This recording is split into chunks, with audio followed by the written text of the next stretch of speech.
예수께서 사두개인들로 대답할 수 없게 하셨다 함을 바리새인들이 듣고 모였는데 그 중에 한 율법사가 예수를 시험하여 묻되 선생님, 율법 중에서 어느 계명이 크니이까?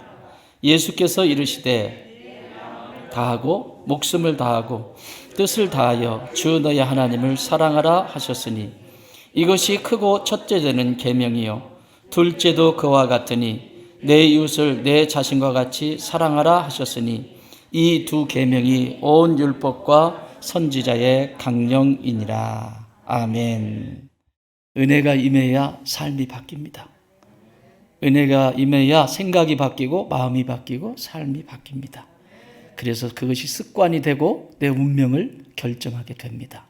운명은 하루아침에 이루어지는 게 아니에요. 그 수없이 많은 정보들, 그런데 믿음의 사람들에게는 은혜입니다.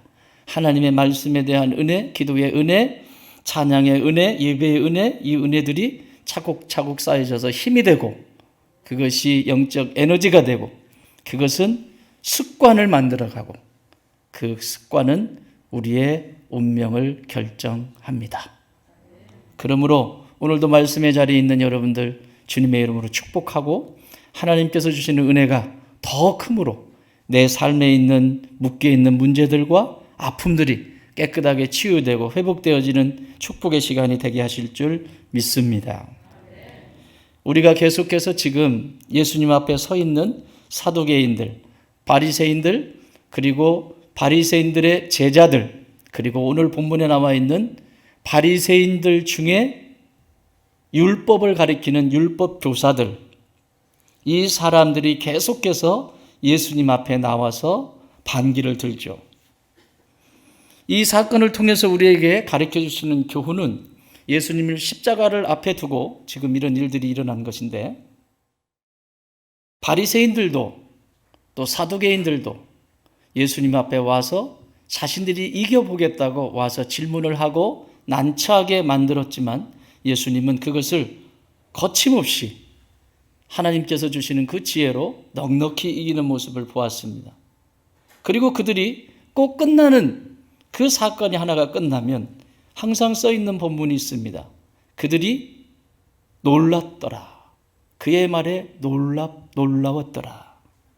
다시 말하면 회개하고 회개할 수 있는 기회가 있었는데 그 놀랍다라고 끝나는 것으로 성경은 챕터씩 한 챕터씩 계속 여기 22절에도 22장 22절에 그들이 이 말씀을 듣고 놀랍게 여겨 예수를 떠나가니라. 들었는데 놀랍게 여겼어요. 그런데 떠나갔어요. 계속해서 이 본문은 주장 33절에도 보면 무리가 듣고 그의 가르침에 놀라더라. 계속 사건 하나마다 이렇게 반복이 됩니다. 이건 두 가지를 이야기를 해주는 겁니다. 첫 번째는 기회를 하나님은 계속해서 주신다. 깨달아서 돌이킬 수 있는, 회개할 수 있는 기회를 하나님은 계속해서 주신다. 오늘 이 시간에도 하나님은 우리에게 돌이켜 완고하고 완악하고 거역하는 내 영혼과 심령이 굳어져서 총명이 어두워져서 미련하게 사는 인생이 아니라 하나님이 주시는 지혜를 가지고 넉넉하게 이기는 법을 가지고 살아가는 믿음의 자녀들을 세우기를 원하시는 것입니다. 그래서 계속해서 기회를 주시는 거죠. 그 기회를 주고 계신다. 그러나 그들은 떠나가 버렸다. 그리고 오늘 마지막 사건이 기록되어 있습니다. 이전에 세 개의 사건이 있었죠. 계속 이렇게 무슨 말을 하고 어떤 방법을 해도 아니 심지어 원수인 바리새인과 사두개인이 서로가 합쳐서 힘을 모아서 예수님을 이겨보려고 했지만 그들은 판판이 넘어졌습니다. 그리고 오늘 마지막 바리새인 중에 율법 교사, 율법 학자들이 예수님 앞에 나와서 질문을 합니다. 자기들끼리 의논하고 못 이겼다고. 그래 우리가 가보지. 그래서 율법만 가리키는 이 사람들은 밥만 먹으면 율법입니다. 성경을 이 말씀이 어떻게 된 건지 그것만 연구하고 이렇게 뒤집어보고 저렇게 뒤집어보고 그것만 하는 사람들입니다. 그래서 율법 교사입니다. 이들이 만들어낸 율법은 613가지가 됩니다. 하나님께서는 이렇게 율법을 많이 주시지 않으셨어요. 그런데 이들이 장로의 유전을 따라서 하나씩 하나씩 표준화한 것이 613가지입니다. 613이라고 하는 숫자의 의미가 우리의 사람의 몸에 뼈 마디가 약 613개가 있답니다. 한번 세보세요. 할 일 없으면. 이렇게. 뼈 마디, 우리 육체에 가지고 있는 뼈 마디가 한 613마디가 된다고 합니다. 그걸 알고 그랬는지는 모르지만, 뼛속 마디마디 율법을 새겨라 그래서 했는지는 모르지만, 어쨌든 613가지의 율법을 표준화해 놓고 그 율법에 따라서 사람들에게 가르치고 그 율법을 더 구체적으로 만들어가는 장로의 유전, 이런 것들이 형성이 되게 됩니다. 그런데 오히려 이것은 가면 갈수록 자신들도 힘들어지고 또 자신들이 가르치는 제자들도 힘들어지고 이런 일들이 일어나죠. 613가지 중에서 248개의 조항은 매우 중요한 율법이다. 이렇게 구분을 해놨습니다. 몇 개? 248개. 그리고 나머지 365개의 조항은 덜 중요한 율법. 그걸 두 개를 합치면 613개의 조항, 표준화된 율법을 가지고 살아가는 사람들이에요. 그러니 이들이 율법 안에 이것은 중요하고 이것은 덜 중요하고 이런 것만 계속 하는 거죠. 또 이렇게 하다가 365개에 있었던 율법 중에서 더 중요하다고 생각하는 거 또 하나 뽑아올 수도 있겠죠. 회의를 통해서. 또 중요하다라고 했던 248개의 조항에서도 덜 중요하다라고 이쪽으로 올 수도 있겠죠. 이것만 하고 있는 사람들이에요. 그러니 오늘 예수님 앞에 와서 이 질문을 한 것은 당연한 거죠. 왜냐하면 자기들은 율법에 통달했거든요. 근데 저 나사렛의 죄송해요. 설교 용어 아닌데 촌놈이에요. 배운 것도 없어요. 우리가 예수님 하니까 막 이러지요. 그냥 문화적으로 보고 시대적으로 그 속에 보면 예수님은 세상 속에 내놓을 게 아무것도 없습니다. 이들은 예루살렘 대학, 오늘날로 말하면 하버드 대학 나왔는데 예수님 초등학교도 안 나오셨어요. 그런데 무시할 수밖에 없는 거죠. 그런데 치는 거예요, 가서. 그런데 오늘 그 자신들이 너무나 잘 아는 율법을 가지고 이제는 코를 납작하게 해줄 거다. 그리고 와서 한 질문이 어느 율법이 제일 중요합니까? 선생님이요. 예의를 깍듯이 갖추죠. 왜냐하면 사람들이 보고 있으니까. 자신들 성질 같으면 너 이리 나와 이래야 되는데 민중들이 보고 있기 때문에 예의를 다 갖춰야 되는 거예요. 그때 예수님이 율법을 정의해 주십니다. 뭐라고 정의하시죠? 여기 예수께서 이르시되 내 마음을 다하고 목숨을 다하고 뜻을 다하여 주 너의 하나님을 사랑하라 하셨으니 이것이 크고 첫째 되는 계명이요. 크고 첫째 되는 계명이요. 둘째도 그와 같으니 둘째도 크고 첫째 되는 계명이라는 거예요. 그와 같으니 내 이웃을 내 자신과 같이 사랑하라 하셨으니 이 두 계명은 온 율법, 구약에 너희들이 주장하고 있는 그 율법과 그 율법대로 살아오는 사람들이 곁길로 가고 할 때 선지자를 보냈던 율법과 선지자의 전체다.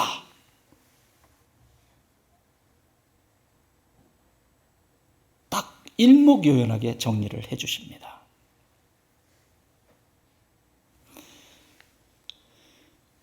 여러분, 하나님이 왜 율법을 주셨을까요? 나 힘들으라고? 왜 여러분 말씀을 읽으세요? 힘들으라고? 왜 예배를 드리세요? 힘들으라고? 하나님이 이스라엘 백성들에게 율법을 주신 이유는 너와 내가 깊은 교제를 하려면, 사귐을 가지려면 적어도 요만큼의 이런 질서에 맞게 요만큼은 적어도 네가 조심을 해야 너와 내가 소통할 수 있게 된단다. 그래서 제사법도 주시고 이런 다양한 법을 이스라엘 백성들에게 주시죠. 그것은 사랑의 핵심입니다. 쉽게 설명드릴까요? 내가 어제까지만 해도 솔로였어요. 요즘 뭐 노래 솔로 애찬도 있던데. 내가 솔로였어요. 솔로였는데 눈이 먼 게지요, 이제. 지나가다가 어머, 내 스타일이야. 그래서 눈이 멀었습니다. 그래서 그날부터 사귀기 시작합니다. 그러면 내가 옛날에 가지고 있던 것을 계속 고집합니까? 그러면 내가 사랑하는 사람을 잃어버리는데, 그래서 어떻게 하죠? 성숙한 사람은 사실 나는 이거 먹어본 적이 없어. 그리고 이런 냄새, 이 음식의 이런 냄새는 내가 좋아하는 음식이 아니야. 그렇지만 당신이 여기 있기 때문에, 네가 여기 있기 때문에 한번 먹어볼래. 그렇죠? 조율이라고 하는 것을 시작하죠. 나는 그렇게 해본 적이 없어. 그렇지만 사랑하기 때문에 한번 해보겠다는 거죠. 그래서 조율이 되고 서로 깊어지는 관계가 되는 거죠. 보이지 않는 룰들이 생깁니다. 내가 누군가를 만난다고 하는 것은 뭐라 그러지? 그걸 썸 탄다고 그러나요? 뭐 여기 양다리 걸치는 거 있잖아요. 여기 있다가 여기, 그거 하면 돼, 안 돼? 내가 이 사람을 사랑하면 이제 이쪽은 끊어내야죠. 그게 사랑입니다. 인간들이 하는 사랑입니다. 그러면 하나님이 우리에게 주시는 율법 또한 사랑의 질서예요. 적어도 그 율법이 너와 나의 사랑의 관계가 지속이 되어지고 깊어지고 또 내가 너를 사랑함으로 너에게 부어주는 그 축복이 얼마나 더해질지에 대한 하나님의 사랑입니다.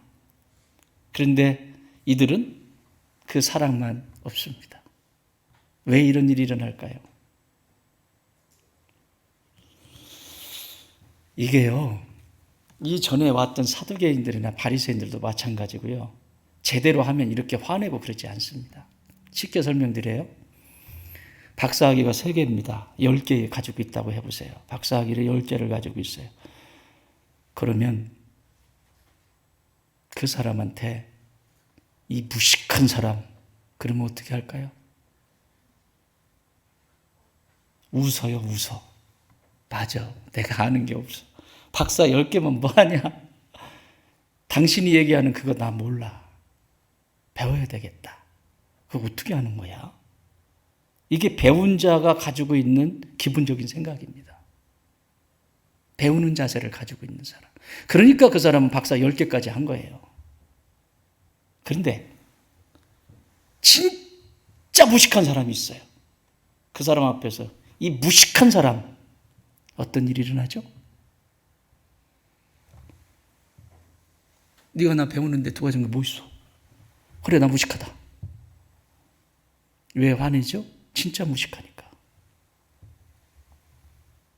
진짜 무식하기 때문에 화내는 거예요.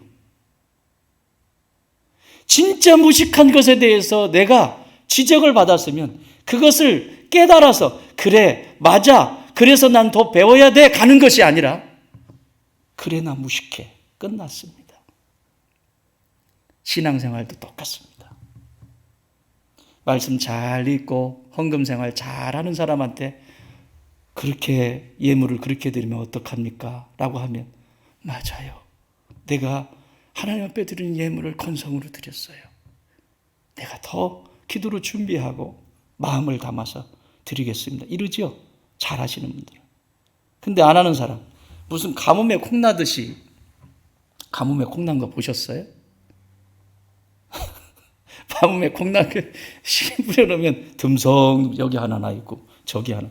가뭄에 콩나듯이 1년에 한 번이나 할까 말까 하는 사람한테 헌금 생활 똑바로 하세요. 그럼 어떻게 되죠? 바로 시험 듭니다.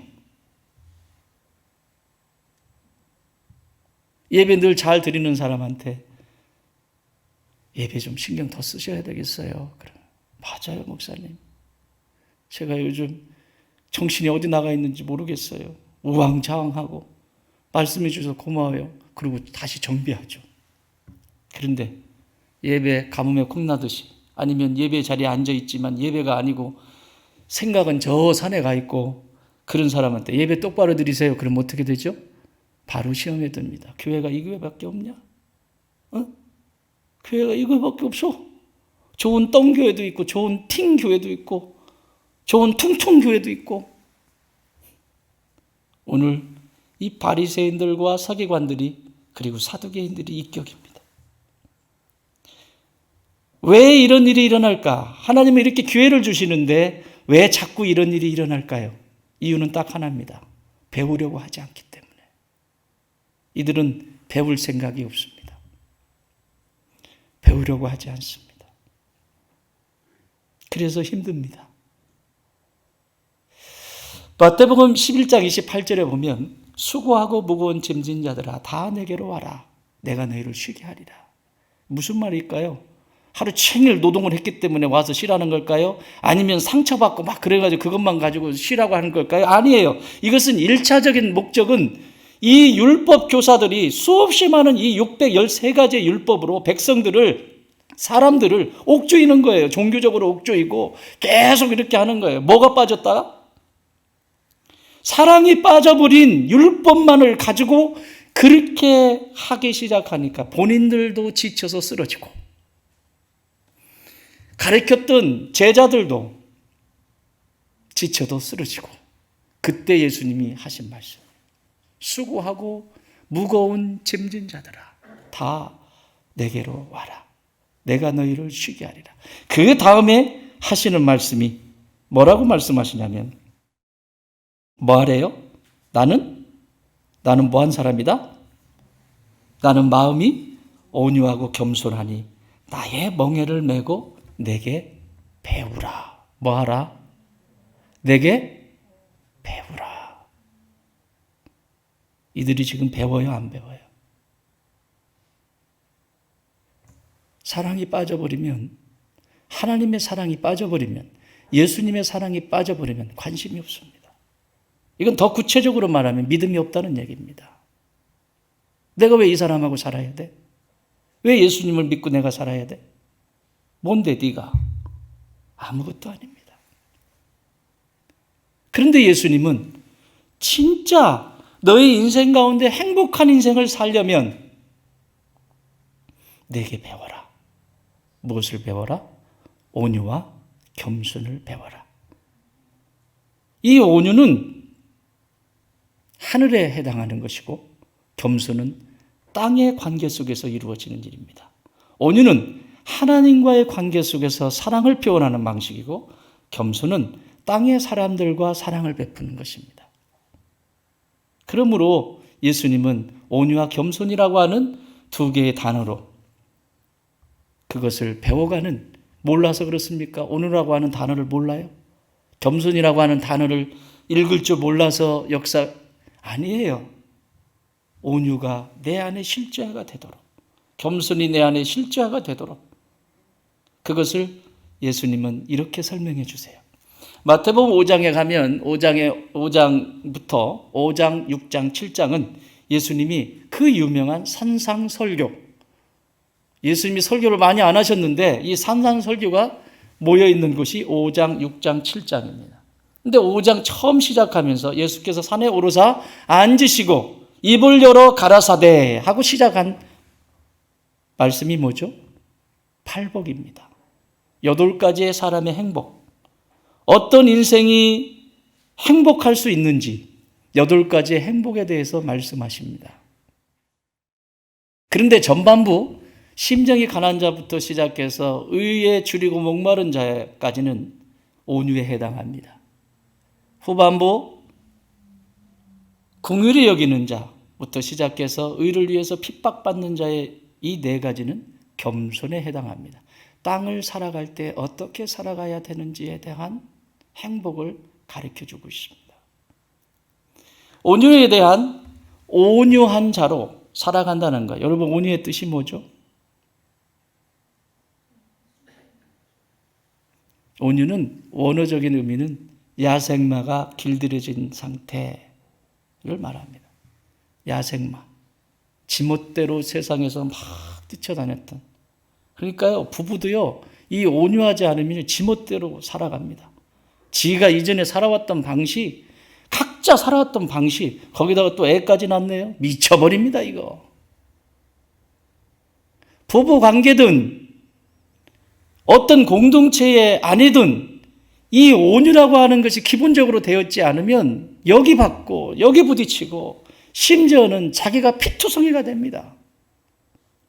야생마니까. 아유, 목사님, 저는 힘이 없는데요. 아니요. 정신과 생각과 마음은 힘과 상관이 없이 그 안에서 널뛰고 있는데, 온전하지 않은 것으로. 하나님이 말씀하시기에 편안한, 그리고 하나님이 사역을 맡기시기에 편안한, 하나님이 그 사랑을 나누시기에 편안한 상태가 온유한 상태예요. 형제님들에게 물을게요. 여러분 아내가 싸나운 아내가 좋아요? 부드러운 아내가 좋아요? 형제님들은 다 같이 한결같이 얘기합니다.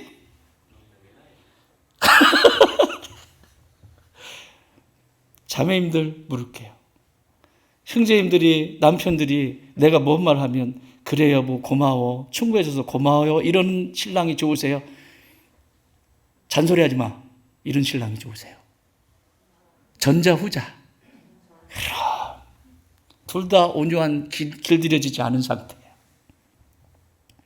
길이 들여지면 그렇게 하지 않습니다. 자, 이 길은 어떤 걸로서 들여지는 것이 아니라 하나님 앞에서 길들여지는 거예요. 그래서 하나님이 묻습니다. 하나님 앞에 나가서 이렇게 얘기합니다. 네 심령이 지금 가난하니? 하나님이 물으세요. 심령이 가난하다라고 하는 의미가 뭘까요? 하나님밖엔 저는 없습니다. 예수님, 난 예수님밖에 없습니다. 그랬더니, 그걸 아멘 했더니, 그렇게 고백했더니 하나님이 그 다음 말씀하시는 거예요. 그래, 그래서 천국이 네 거야. 심령이 가난한 자는 복이 있나니 천국이 그들의 것이며. 하나님, 내 마음이 너무 아파요. 이 세상을 봐도 아프고, 하나님 어떻게 하면 좋아요? 내 마음의 창자가 끊어지는 것 같아요. 아무개를 보면 저의 인생의 여정 속에 저렇게 살면 행복하지가 않은데 끊어지는 것 같아요. 하나님의 마음을 가진 자, 네 안에 애통하는 마음이 있니? 내가 너를 보았듯이 애통하는 마음이 있니? 물으실 때, 예, 너무 아파요. 그런 사람에게 하나님은 또 말씀하십니다. 그래, 땅이 아니라 하늘에서 내가 너를 친히 위로해 줄 거야.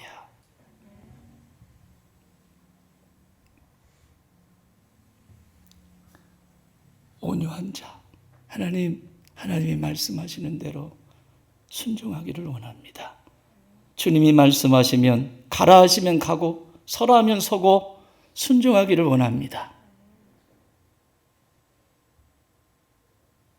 주님이 물으시죠.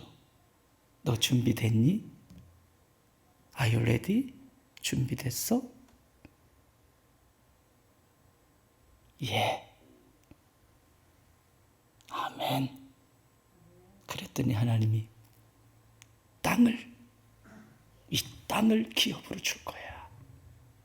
여러분, 땅 얘기하니까 무슨 부동산 생각하시는데, 이 땅은 이 세상 하나님이 창조하신 모든 것을 주신다는 것입니다.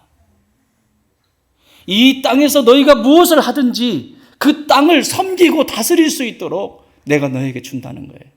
길들여지지 않은 사람에게 가정을 맡기고, 길들여지지 않은 사람에게 사업장을 맡기고, 길들여지지 않은 사람에게 교회를 맡기고, 길들여지지 않은 사람에게 무엇을 맡길 수 있겠습니까?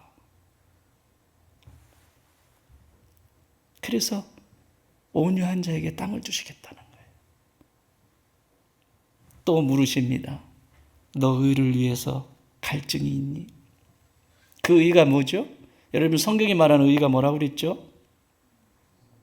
예? 세상이 말하는 공의와 정의 이런 얘기 아니에요. 성경이 가르쳐 주시는 의는 하나님의 말씀을 의라고 합니다. 그 말씀을 따라서 순종하는 사람을 의인 이렇게 말합니다. 질문하시죠. 너 그 말씀을 때문에 말씀을 향한 네 안에 갈증이 있니? 정말 네 안에 그런 갈증이 너 안에 있어? 예, 저 목말라요. 배고파요. 그래? 그럼 내가 너를 배부르게 할 거야. 할렐루야. 의를 위하여 의에 줄이고 목마른 자는 복이 있나니 너희가 그들이 배부를 것이며. 이것이 온유라고 하는 하나님께서 가르쳐주고 싶으신 이것을 배우라고 이 지금 사두개인들과 바리새인들과 오늘 심지어 율법학자들까지 하나님이 간절히 원하시는 마음이에요. 겸손은요, 사람을 향한 거예요. 겸손이라고 하는 단어는 휴무스라고 하는 라틴 말입니다. 휴무스는 흙이라고 하는 뜻입니다. 흙덩어리. 흙덩어리. 휴밀리티라고 하는 이 겸손이라고 하는 단어가 이 휴무스에서 파생돼서 나온 거예요. 그러니까 겸손이라고 하는 것은 나는 흙입니다. 나는 아무것도 아닙니다. 나는 아무것도 아닙니다. 하나님의 생기가 내 코에 들어오셔서 내 생각을 지배하고 내 마음을 지배할 때 나는 비로소 나인 것이지 이 육체의 흙덩어리로는 아무것도 아닙니다. 이게 겸손입니다. 그래서 이 사람들은 이웃을 바라볼 때에도 그 사람의 흠집이 보이는 것이 아니라 그 안에 함께 하시는 예수님의 모습이 보이기 시작하는 것입니다. 네가 좋아서가 아니라 네 안에 계신 예수님 때문에 내가 참는 거야. 네 안에 계신 예수님이 울고 계시기 때문에 내가 지금 이러고 인내하는 거야. 그게 하나님의 사람이 가진 겸손입니다. 들어보실래요? 겸손한 자가 누군지 그 뒤에 이어서 말씀하시죠. 너 사람들을 보면서 궁휼한 마음이 네 안에 있니? 세상을 보면서 궁휼한 마음이 있니? 세상이 돌아가는 것 오직 나밖에 모르죠. 나의 아픔, 나의 나 공동체도 없습니다. 오직 납니다. 그건 궁휼이 아닙니다. 이기적인 사랑이지. 자기밖에 모르는 사랑. 질문하시잖아요. 예수님이 질문하십니다. 네 안에 궁휼한 마음이 있니? 그럼 대답하셔야 돼요. 손 들고 대답하지 말고 마음속으로 대답하세요. 세상의 이웃에서 일어나는 일들, 이렇게 일어나는 일들, 상황 속에서 부딪히는 일들 다 일어날 때 진짜 네 안에 궁휼한 마음이 있어?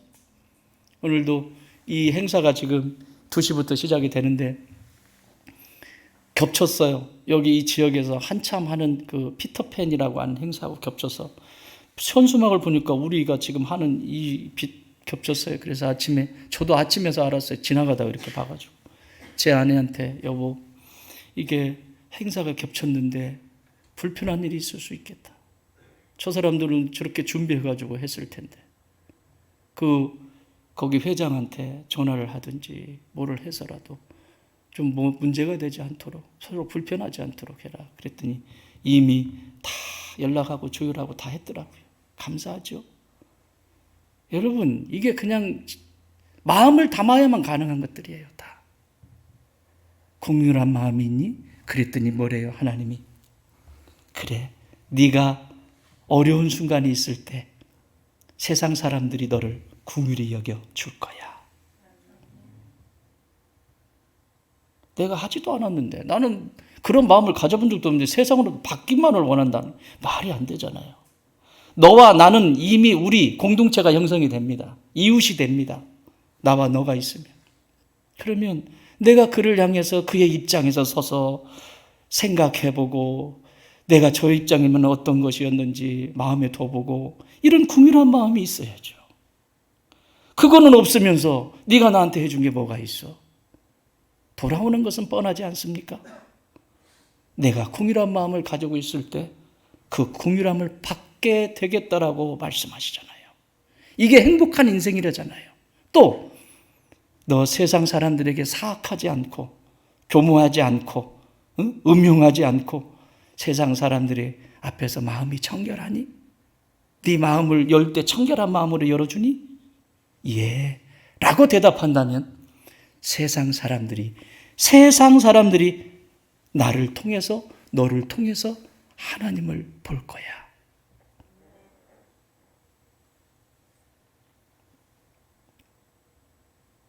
세상이 왜 이렇게 힘들까요?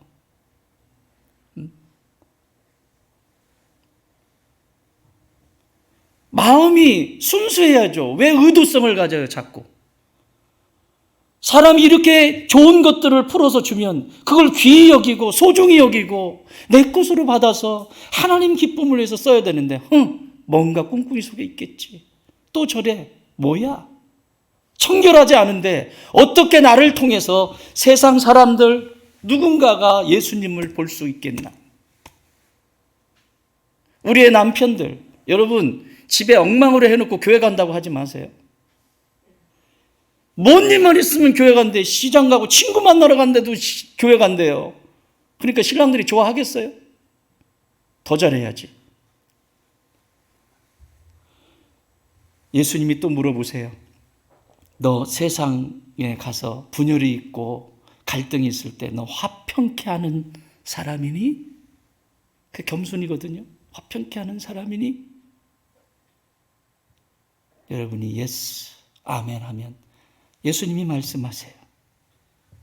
그래, 네가 내 아들이다. 세상 사람들이 네가 나의 아들인 것을 보게 될 것이다.